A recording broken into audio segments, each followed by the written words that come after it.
Hi guys, welcome to an introduction to Excel macros and VBA programming. Are you as excited as I am? We're going to spend about 20 lectures and show you all the cool and neat things you can do with macros and VBA programming. In this first lecture, we'll show you the difference between macros, recorded macros, and VBA. Although it's very slight, there is a difference, and you'll see the capabilities of programming compared to a regular macro. Now, when you initially start using Excel, you probably do all your work manually. You don't really realize the built-in power of Excel, these recorded macros you can work with, and VBA programming. And what I want to do in this lecture today is show you the difference between the two and show you all the neat things they can do before we get really into it in the next lecture after this. So let me start off and show you a recorded macro in action. Here we've got sort of a simple little spreadsheet of CD sales and artists, and I'd like to highlight them in a certain way, make them look nice. So I've recorded myself doing a number of steps where I do background fills and colors and things like that.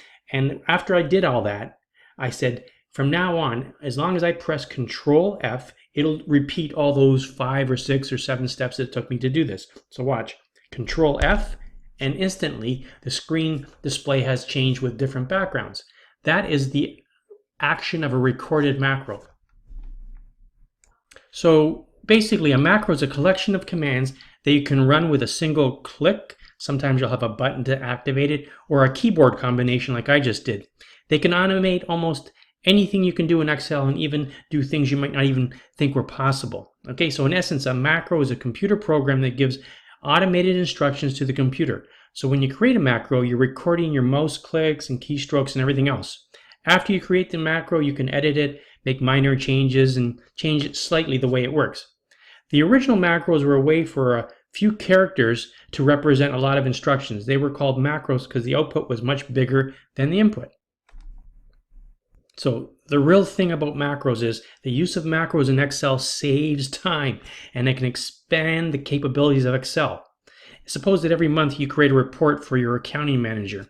You want to format the names and the customers with overdue accounts in red, and also apply bold formatting, all kinds of things like that. You can create and then run a macro that quickly applies these formatting changes to the cells you select. Okay? Now, you've probably seen those macro warnings when opening up Microsoft Office documents. Most macros are not only harmless, but are actually tremendous time savers. And macros are easier to create and use than you might expect. Now, the second part is VBA programming. This is where you really get to appreciate the power of so-called macros, but they are a bit more enhanced. All right, let me just show you this before I go into an in-depth explanation. There's that warning, okay? If you see that, and you know it's friendly from my point of view, right? So anything you do in this course that comes up that warning, don't worry, it's not a virus. It's an actual nice macro or program. So you press Enable Content. And here, look at these now. I'm not going to press a keystroke to start these things. I've got nice buttons. And when I press it, whoa, I've created a dialogue. Very fancy. Something you can't do with just simple recorded macros. Let me just put some stuff in here to show you how it would work. This is called a combo box. I'll put a March. I'll put down an age. I'll put down a date. I'll put down a day of the week. I'll press OK. Now, where did that go? Well, you don't really see the spreadsheet anymore. I don't want you to touch the spreadsheet. I'm having the computer control all of that and then put stuff where I decide. And then I can return back to the main menu. This is a more higher powered version of a macro. So what we're doing here is really called Microsoft VBA. It's the programming language that Excel macros are recorded in. And VBA stands for Visual Basic for Applications. With VBA, you can create Visual Basic macros for Excel. So if you record macros with Macro Recorder, why would you want to use VBA? Well, the truth is that while macro recorded macros are simple to use, it doesn't create nice code, and it can only record straightforward tasks. Okay, so when you're using the Macro Recorder to do simple macros, that's about as far as they go.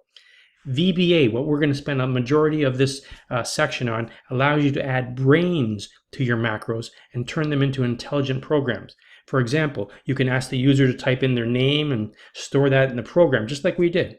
VBA allows you to take advantage of features that can't be accessed through the standard user interface. Now, Excel was the first major Microsoft Office application to use VBA, but once you learn VBA, it's not just tied to Excel. It works just as well in VBA programs that are enabled like Word and Access and PowerPoint. So anyone who knows how to write Excel macros in VBA can transfer that knowledge to other types of visual basic programming. So there you have a quick introduction to the two different types of macros, so to speak, and the difference in them and the power that you are seeing in this VBA programming that we're going to spend a majority of this section on. Okay, so now we're going to get rolling. We'll start off and spend a whole lecture just on recording macros with the recorder, and then we'll get into more serious stuff by doing true programming. Thanks for listening. See you in the next lecture.